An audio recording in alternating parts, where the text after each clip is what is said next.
جناب کوئی بات نہیں جناب علی، ہم ہمیشہ جب بھی مختلف نوعیت کے مسائل کی بات کرتے ہیں اس میں بہت بڑی بڑی ڈیبیٹس ہوتی ہیں، سیمینارز ہوتے ہیں، بہت ساری بحث کا نتیجہ یہ نکلتا ہے کہ بھائی اصل مسئلہ ہے تعلیم کا، تعلیم کا اصل مسئلہ ہے.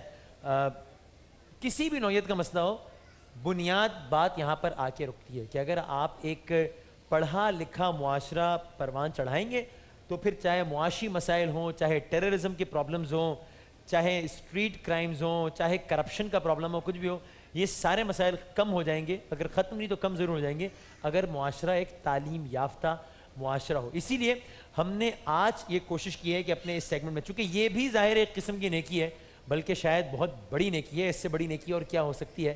وہ کہتے ہیں نا کہ آپ کسی کو بجائے اس کے کہ کوئی چیز کھانے کے لیے دے دیں، کوئی فش کھانے کے لیے دے دیں، فش پکڑنے کا طریقہ سکھا دیں اس کو تاکہ خود پکڑتا رہے، خود کھاتا رہے اور مزید لوگوں کو بھی کھلاتا رہے.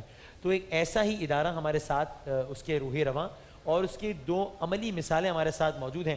دی سٹیزنز فاؤنڈیشن پاکستان کا یہ ادارہ ہے. یہ کیا کرتا ہے یہ تو اس کے روح رواں ہمیں بتائیں گے، اور پھر انہوں نے کس طرح کی پروڈکٹس ماشاءاللہ تخلیق کیے ہیں وہ ہمیں وہ پروڈکٹس خود بتائیں گی. آپ کو خوشی ہوگی یہ جان کر کہ پاکستان میں ایسے ادارے بھی کام کرتے ہیں.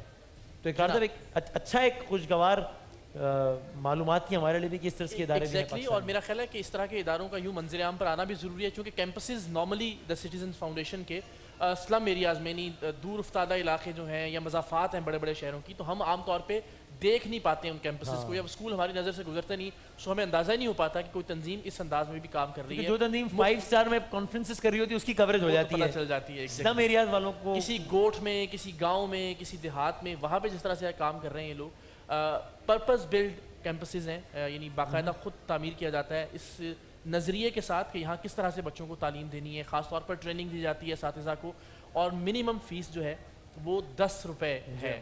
وہ اس لیے کہ احساس ہو کہ ہمارا کچھ جا رہا ہے اس تعلیم پر. سو 2 بڑی کامیاب سکسیس سٹوریز اس وقت ہمارے ساتھ موجود ہیں. عظمیٰ ہے ہمارے ساتھ اور ظفر اس وقت ہمارے ساتھ موجود ہیں. انہی سے بات کرتے ہیں اور جانتے ہیں کہ ان جیسے اور 1,65,000 اسٹوڈنٹس جو ہیں اس وقت جس وقت ہم بات کر رہے ہیں دی سٹیزنز فاؤنڈیشن کے کتنے کیمپسز اس وقت کام کر رہے ہیں؟ اس وقت جی 1060 کیمپسز ہیں. ان کے اندر 1060 کیمپسز کے اندر 1,65,000 بچے اسی طرز کے بچے بننے جا رہے ہیں، مختلف دیہاتوں سے، مختلف گوٹھوں سے، ان ایریاز میں جہاں شاید پرائیویٹ اسکول اگر ہیں بھی ہیں بہت ہی عجیب و غریب طرح کے، جہاں کوئی مستقبل نہیں ہوتا بچوں کا. آپ بتائیے گا ذرا کہ سب سے پہلے ہم چاہیں گے کہ اس وقت آپ کیا کر رہے ہیں اور پھر آپ کے بیک گراؤنڈ کی جانب. اس وقت تو میں بوسنیا ہرزگوینا میں UWC کالج میں پڑھ رہا ہوں، جو 2 سال کا انٹرنیشنل بیکلوریٹ ڈپلوما ہے، اور پھر اس کے بعد ادھر سے ہی اسٹوڈنٹس کو اس کالج کے تھرو باہر فارن کنٹریز جیسے سب سے زیادہ US میں اسکالرشپس ملتی ہے، اور پھر وہی سے ہائر اسٹڈیز کے لیے اسٹوڈنٹ جاتے ہیں. آپ کا تعلق فاٹا سے ہے؟ جی بالکل. اور آپ نے جو تعلیم میٹرک تھا وہ سٹیزنز فاؤنڈیشن کے ہاکس بے کیمپس سے. ہاکس بے کیمپس سے. اس کیمپس میں جانے کی کیا وجہ تھی؟ افورڈ نہیں کر پا رہے تھے؟ یعنی ہم چاہیں کہ ذرا بیک گراؤنڈ آپ کا ہمیں پتہ چلے. سب سے پہلے تو جب ہم فاٹا سے یہاں شفٹ ہوئے تو بالکل ہی آئیڈیا نہیں تھا کہ مطلب کیسا رہے گا یہاں پہ. وہاں پہ بھی حالات بہت خراب تھے، لیکن جب یہاں پہ آئے تو TCF ہمارے علاقے کے لحاظ سے سب سے بہترین اسکول تھا، اور جس کی سب سے کم فیس تھی ہمارے علاقے میں. اور تعلیم کا جو ڈفرینس ہے ان اسکولوں میں وہ تو بہت ہی زیادہ ہے، لیکن اس اسکول کی اگر دوسرے اسکول کی 700 فیس ہوتی ہے تو میں TCF میں پہلے پوری فیس دیتا تھا، لیکن اپلیکیشن دے کے انہوں نے میری فیس 200 کر دی جو میں افورڈ کر سکتا تھا، جو بہت ہی کم فیس ہے. تو یہ وجہ تھی. اور کوالٹی ایجوکیشن میں سمجھتا ہوں اگر فیس کم ہوتی اور اس میں ایسی تعلیم نہ ہوتی جو میں سمجھتا کہ مجھے ہیلپ کرے گی تو میں کبھی بھی اس کا رخ نہیں کرتا. صحیح. عظمیٰ صاحبہ موجود ہیں یہاں پہ، اور آپ کو مبارک بھی ہو. 2014 میں انہوں نے CSS کا امتحان دیا اسی طرح کے ایک کیمپس سے پڑھتے ہوئے، اور اب ماشاءاللہ آڈٹ ڈپارٹمنٹ میں حکومت پاکستان کے انشاءاللہ یہ جوائننگ دیں گی. کیسا سفر تھا؟ کہاں سے آغاز ہوا اور آج ماشاءاللہ؟ سر بہت مشکل سفر تھا. آغاز جو ہوا وہ تو ایک پبلک اسکول سے ہوا تھا، لیکن وہ بہت دور تھا. 45 منٹس واک پہ جانا پڑتا تھا. اس سے پہلے اسلام ایریا میں رہتے تھے تو کوئی اسکول بھی نہیں تھا. TCF was the first school in my community. اور بینگ گرل بہت زیادہ مشکل ہو جاتا تھا نکل کے اتنی دور تک جانا، پھر آنا واپس. اور فادر ایک لیبر تھے تو روزانہ اپنے ڈیمانڈنگ لیبر آرز میں سے ٹائم نکالنا ان کے لیے بھی مشکل ہو جاتا تھا. تو TCF distance, fees, financial problem جو تھی ہماری, دین کوالٹی ایجوکیشن, ان سب پرابلمس کو کور اپ کیا ہمارے ساتھ. ایون میں ایک چیز شیئر کرنا چاہوں گی یہاں پہ. When I was admitted in TCF school, پہلے تو جب وہ TCF ٹیچرس گھروں میں آتی تھیں تو ویلکم نہیں ہوتا تھا, لوگ دروازے بند کر لیتے تھے, بات نہیں کرتے تھے صحیح طرح سے. تو انہوں نے بہت مشکل سے کنونس کیا, انکلوڈنگ مائی پیرنٹس. پھر جب میں TCF میں ایڈمیشن کے لیے گئی تو ایون آئی ڈیڈنٹ نو کہ how to differentiate between small and capital letters. بالکل نہیں آتا تھا, لیکن کیونکہ ایج کا تھوڑا سا وہ تھا کہ کنٹینیوسلی پڑھ لیں, بیٹی ہیں, بڑی ہو رہی ہیں, تو پیرنٹس نے کہا 8 کلاس سے پیچھے نہیں بٹھانا ہے. تو وہ ٹیچر نے بہت زیادہ ایفرٹ کی, اسٹرگل کیا, اور میٹرک کلاس میں I stood first in my batch in TCF. And then pre engineering کے ساتھ انٹر کیا, graduation mathematics, statistics and physics میں کمپلیٹ کیا. اور اس میں TCF المنائی ڈپارٹمنٹ تھا جو کنٹینیوسلی ہیلپ کرتا رہا ہماری, اور اسٹینڈرڈ چارٹرڈ بینک کی اسکالرشپ اویل کر کے دی ہمیں, کیونکہ ہم لوگ افورڈ نہیں کر سکتے تھے وہ ڈیلی ایکسپینسز, فیئرز وغیرہ. پلس تھوڑا اسٹچنگ کا کام ممی کے ساتھ کرواتی رہتی تھی تاکہ وہ ڈیلی جو ایکسپینسز ہیں وہ کور کرتی رہوں. پلس ٹیوشنز وغیرہ دیتی رہتے تھے تاکہ کچھ تھوڑا سا گھر کو سپورٹ مل جائے, کیونکہ father was a single person جن کو سارا ارننگ میں چلنا ہوتا تھا. اس کے بعد TCF کے ساتھ ہی کام کیا. ایک ارج تھی کہ I have to pay back to my community even without TCF. تو وہ TCF کے ساتھ 3 سال تک میں نے ایز اے ٹیچر ٹرینر کام کیا. اس کے بعد MBA کیا فائنانس میں بیریا یونیورسٹی سے. I am gold medalist in my university.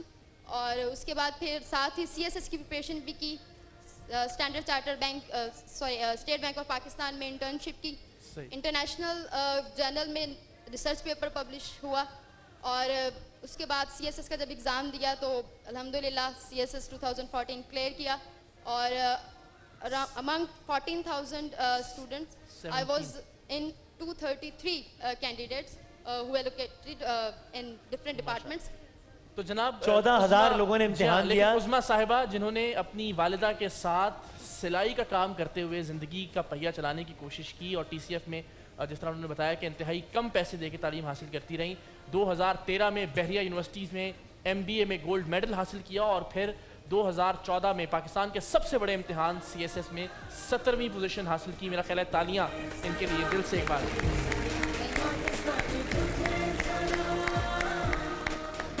یہ تالیاں آپ کے لیے بھی ہیں اور یقیناً یہ سٹیزنز فاؤنڈیشن کے لیے بھی. ہم ذرا شارٹلی چاہیں گے سٹیزن فاؤنڈیشن اگر اس طرح سے سبسڈائزڈ ایک طرح سے اگر تعلیم فراہم کر رہی ہے تو اس کی فنڈز کی جو صورتحال ہے وہ کیا ہے؟ اس میں جو فی کا ایلیمنٹ ہے اس کا میں تھوڑی سی وضاحت کر دوں. فی رکھنے کا جو پرپز ہے بیسکلی جو منیمم آپ نے جیسے کہا کہ 10 روپے فی ہے, اس کا پرپز یہ ہے کہ ایک تو بچوں کی سیلف اسٹیم ہے اس کو پروٹیکٹ کیا جائے. دوسرا یہ کہ ایک اونرشپ کا کانسیپٹ آ جائے تاکہ جو والدین اپنے بچوں کو اسکول بھیج رہے ہیں وہ پابندی کے ساتھ ان کو اسکول بھیجیں, بیکاز اس میں ریسورسز ہمارے لگتے ہیں. اور باقی تو majority of the funds comes through donation and زکوٰۃ. اور الحمدللہ TCF کو 20 سال ہو گئے ہیں, اور ہمارے بلکہ جو فاؤنڈنگ ڈائریکٹرز ہیں ان کا فوکس بھی پاکستانی جو ہیں پاکستان میں رہ رہے ہیں, اور جو گلوبلی بھی جو پاکستانی رہ رہے ہیں وہی لوگ سپورٹ کرتے رہے ہیں اس وقت TCF کو ہمیشہ سے.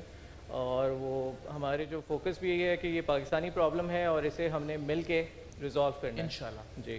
تو زیادہ تر جو majority of the funds comes through زکوٰۃ اینڈ ڈونیشنس کہ ہر سال ہمیں ملتے ہیں سپورٹ میں. زبردست. تو جناب بس ہماری یہ چھوٹی سی کوشش تھی کہ ساتھ ساتھ جو نیکی ہمیں کمانے کا موقع ملتا ہے اپنے غریب, مستحق, نادار, معذور یا اس طرز کے جو ہمارے بہن بھائی ہیں ان کی مدد کر کے, یہ بھی کسی بھی اعتبار سے کسی بھی نیکی سے ذرا بھی کم نہیں ہے کہ آپ معاشرے میں تعلیم کا فروغ کریں, اور ایسے لوگوں کو جو کہ ورنہ کبھی بھی اس مقام پر نہ پہنچ پاتے, وسائل کی عدم دستیابی کے باعث ایسے لوگوں کو پلیٹ فارم دیں.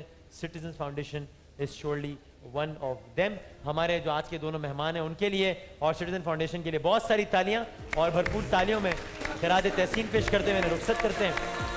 ایک وقفے کے بعد دوبارہ حاضر ہوتے ہیں انشاءاللہ.